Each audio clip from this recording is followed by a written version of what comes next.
thank you to Megan, Meredith, and all of the organizers. We all know how much work it is to put on these workshops in person or virtually, and that is partly why I am here today to talk to you about a Canadian Certificate in Digital Humanities. As Megan mentioned, I am in Mi'kma'ki, which is the ancestral and unceded territory of the Mi'kmaq people that was covered by the Treaties of Peace and Friendship, which did not actually deal with passing land ownership on. So I am pleased to announce that we recently, just at the very tail end of 2023, were able to launch the Canadian Certificate in Digital Humanities. I want to start by giving you the very brief history to let you know that this is a program that was funded by a SSHRC, that's the Social Sciences and Humanities Research Council of Canada, Partnership Development Grant. We had community consultation sessions at the Canadian Society for Digital Humanities in 2021 and 2023. And we worked with the Digital Research Alliance of Canada, the Canadian Society for Digital Humanities, and a number of partners across Canada in order to put this program together.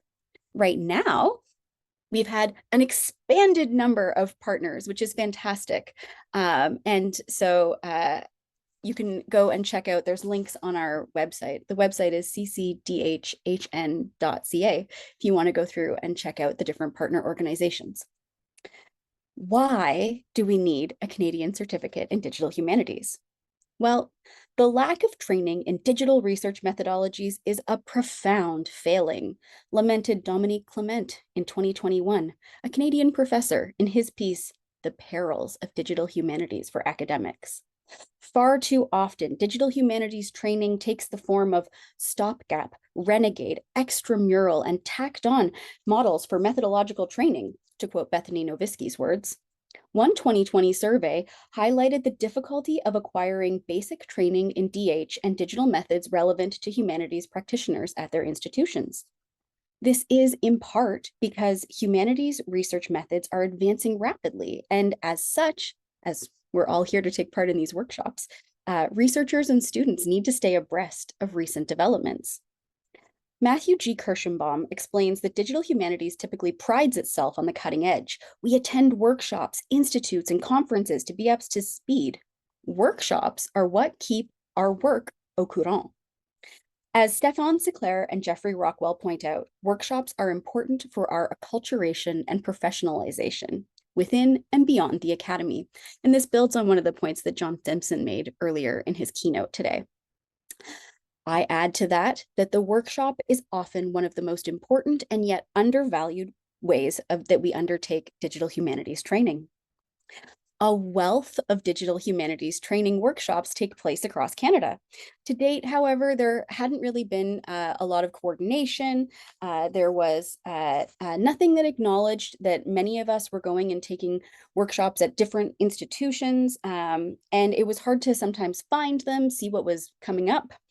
And so working with the key digital humanities training communities across the country, including the longstanding Digital Humanities Summer Institute that John Simpson mentioned, CCDH is a mechanism so that undergraduates, graduate students, faculty, academic staff, alt-ac professionals, members of the engaged public can receive a certificate for undertaking the training that many of us are already working on. In turn, this will emphasize the importance and impact of the robust digital humanities training network that already exists across Canada. Our aim is to acknowledge the hard work and training that is already being undertaken, while also offering the certificate. Some people might be encouraged to offer other workshops, to take more workshops. And at the same time, we're going to recognize that building this certificate gives us a stronger, united foundation that we can move forward into the future with. So you're here because you want to learn more about the program. That was my little preamble. Who can participate? You, if you are attending the Alliance HSS workshops. So if you are taking workshops and you meet the criteria, which I'll go over in a second, you can apply and earn a certificate. If you are a workshop instructor, you can list on your CV that your workshops are part of the CCDH eligible workshops. And if you are a workshop organizer, you can also take this and send it to all of your deans and administrators and show them the national importance of the work that you are doing.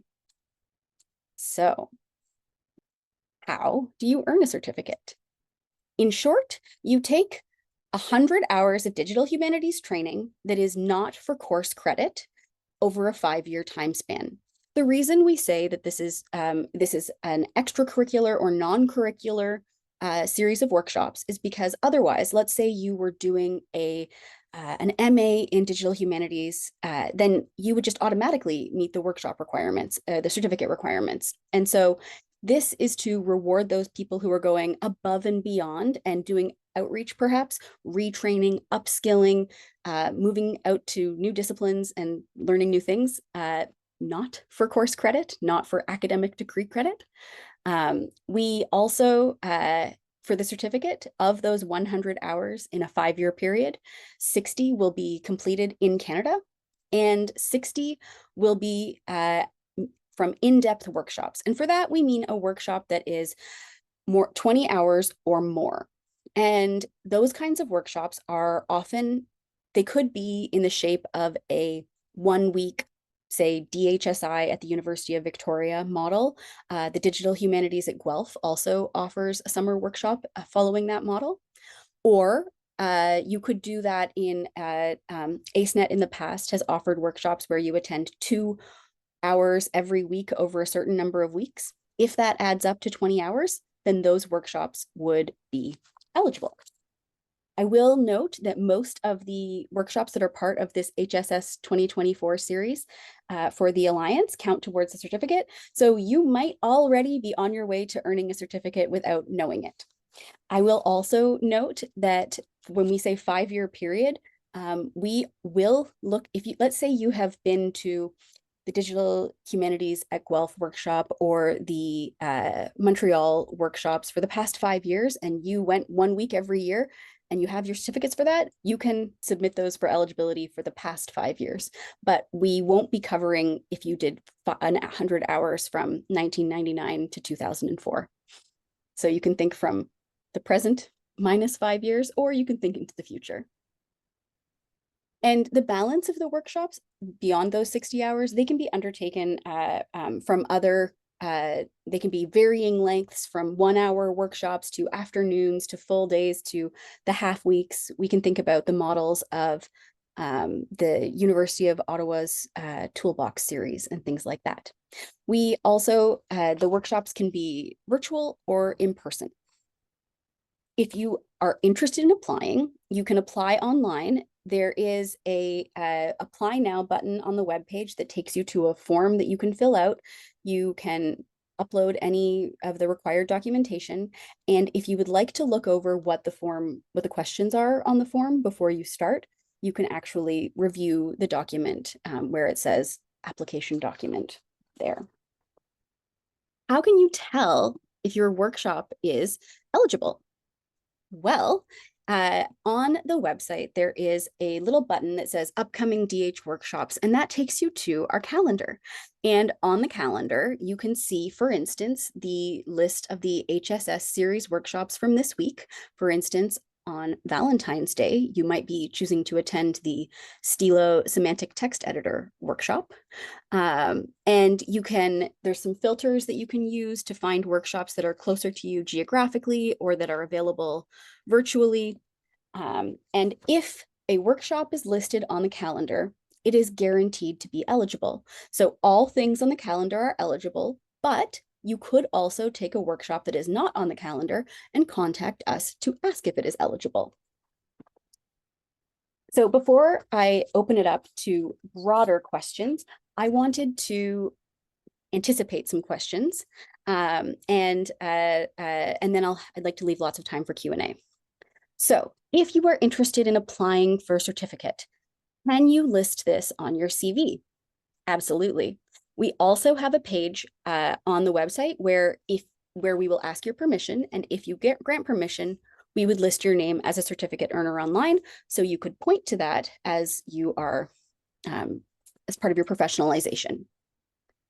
Yes, you can get credit for workshops already taken, like I mentioned, but not earlier than 2019, and you want them to be in a 5-year period. There is no cost to apply or to be granted a certificate. You may, some of the workshops do have registration fees. Those are handled entirely separately. Those are with the workshops on site. If you're taking a course for your degree, it can't count towards the certificate. Can online workshops count? Absolutely, if they are online digital humanities workshops. This does not include lectures. Workshops have a hands-on component usually. And can workshops from other countries count? Yes, but you need to have at least 60 hours from Canadian institutions. You don't have to be a Canadian to apply. You don't have to be affiliated with a Canadian institution to apply. You just have to be undertaking 60 hours within 5 years at Canadian institutions, or if you choose, all 100 hours at partner organizations. Eventually, we can look to international partnerships and thinking beyond that. There's some wonderful digital humanities training. You can look at the DH Training Network if you're interested, but we were interested in starting with a base that we already have. How can you tell if a workshop that you are attending is eligible? You can visit the calendar on the website. You can also contact one of our partner organization liaisons. So let's say you could contact someone from Calcul, Quebec to ask if one of their workshops is eligible. The liaisons are all listed on the website, or you could always email us at digitalhumanities@saintfx.ca. So when you go to the website, you will see a version of this, and this shows you where to find the information I've just pointed out. So the certificate tab tells you about the requirements for the certificate. The workshop eligibility tells you which workshops are eligible. The how to apply button takes you to the application, and the upcoming DH workshops page is the calendar. And the certificate earned are those folks who have already applied and successfully earned their certificates. So those are the FAQ for people who might be interested in earning a certificate. If you are a partner organization or an instructor, or you are interested in becoming a partner organization, please be in touch. If you're a partner organization, we can help write letters of support as you continue to apply for grants and get that infrastructure going and maintained that we all need and use for these workshops. You are encouraged to include the certificate in your reporting and your CV, and you can show that you are engaging with the wider audience. Can a non-Canadian institution become a partner? Not at this point. If you are interested in becoming a partner, but you don't have a workshop on the books coming up, I would say be in touch anyway, even if you are thinking a couple years down the road or a year down the road. That way, when you do offer a workshop, we'll be able to list it on the calendar easily and quickly. Is there a cost for partner organizations? No. So if you are someplace that offers digital humanities workshops, oftentimes these will be digital scholarship centers, units within libraries, some digital humanities centers, the regional nodes of the Alliance. If you're someplace like that, please contact us and we'd be happy to talk about having partners join. We have had new partners join ever since we had our community consultation this past year. Every time we go to conferences and talk about the certificate, there is a groundswell of interest. The other point that I didn't put on the slide is a question that I've had before, which is, if you are an instructor in these workshops, could you count instructing in a workshop towards a certificate? And the answer is no, you cannot. But for instance, I'm going to be teaching one of the DHSI at Congress workshops. I can't count that towards the certificate, but later this week, I hope to participate in some of the HSS training series as a participant, and I could count that. What's next? Well, we'd like to think about having a better website. We're happy to add partners. We've been thinking about having possibly facilitating some places for instructors to share the materials. This would be entirely optional. And we were thinking about using this information that we're collecting about digital humanities training in Canada to think about the state of the field and the current gaps, both geographically or topic-wise, and where we should grow and evolve. And of course, we'll be doing more community consultations. With Jen Giuliano, I wrote, "The time of digital humanities workshops is now. Though many workshops have existed for years and some are just emerging, our praxis and pedagogy when it comes to DH workshops is urgent and necessary to ensure that we respond to our colleagues, students, and communities. With the partners at CCDHHN, we hope to put that into action." I'd be happy to answer questions now in the last 10 minutes. I see a question, great if there's a way to track completion of eligible content over time. We had been talking about that and had been in discussions with having a back-end system where folks would be able to, where you would be able to even think about helping facilitate the registration process for all of these workshops across the country and things like that as well. But we also have a whole bunch of different partners who are all invested in their own registration systems and things like that. And that might be one of the future directions that we go with, because, or making it something as a possibility that would be optional, or a place where you could go in and say, okay, I've attended the upcoming Python for Humanists workshop in this series, for instance. And then that would be an easy way of tracking it. But right now, the community and collaboration part is trumping the technology part. No, presenting at DH conferences does not count towards a certificate. It's participating in workshops. Now, some conferences have workshop components. So for instance, the Federation event where there's all the different little conferences, there will be certificate eligible workshops taking place there at DHSI at Congress. And sometimes a conference might have an extra day of workshop content or things like that, in which case we would encourage you to contact us and ask to be added to the partner organizations.